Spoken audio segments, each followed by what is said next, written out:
আদালত বলেছে কোমরে দড়ি পরিয়ে প্রকাশ্যে ঘোরানো মানবাধিকার লঙ্ঘন। তাহলে পশ্চিম বর্ধমানে একই ছবি কেন, প্রশ্ন সমাজ। রাজনৈতিক পালাবদলের পর পশ্চিম বর্ধমানে আসানসোল দুর্গাপুর পুলিশ কমিশনারেট এলাকায় একাধিক রাজনৈতিক নেতা গ্রেপ্তার হয়েছেন। অভিযোগ উঠেছে ধৃতদের কোমরে দড়ি পরিয়ে পুলিশি ঘেরাটোপে রাস্তায় হাঁটানো হচ্ছে, পিছনে সমর্থকদের ভিড় ও স্লোগান।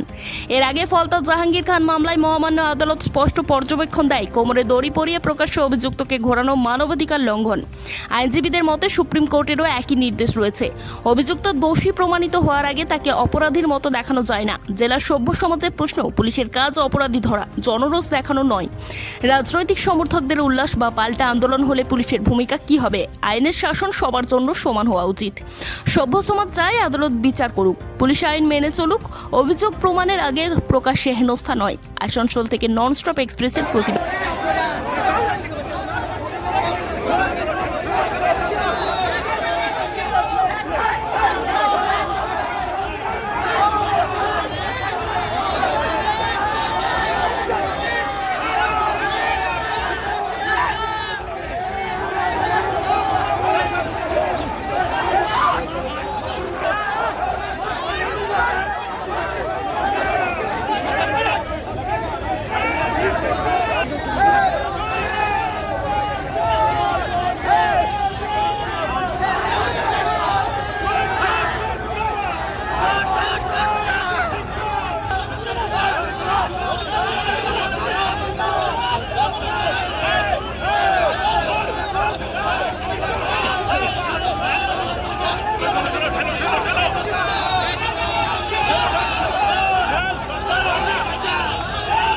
আজকে রোখার জন্য টুকটুকিকে হাতিয়ার করেছিল আমাদের সনাতনী মানুষের কাছে।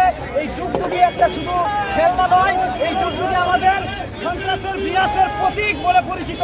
তাই আমরা এবং সাধারণ মানুষ কেউ দেখুন না ডিম ছুঁড়েছে, না টমেটো ছুঁড়েছে, না জুতো ছুঁড়েছে, শুধু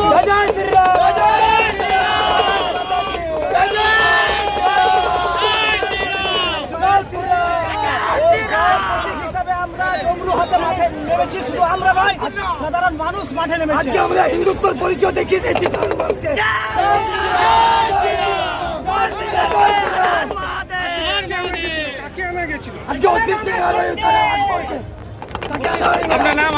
বান্দরের মতন এখানে খেলা দেখাবার জন্য নিজেকে ভেঙে দেওয়া হচ্ছে। সাধারণ মানুষ ভেঙেছে। আপনার নাম? আপনার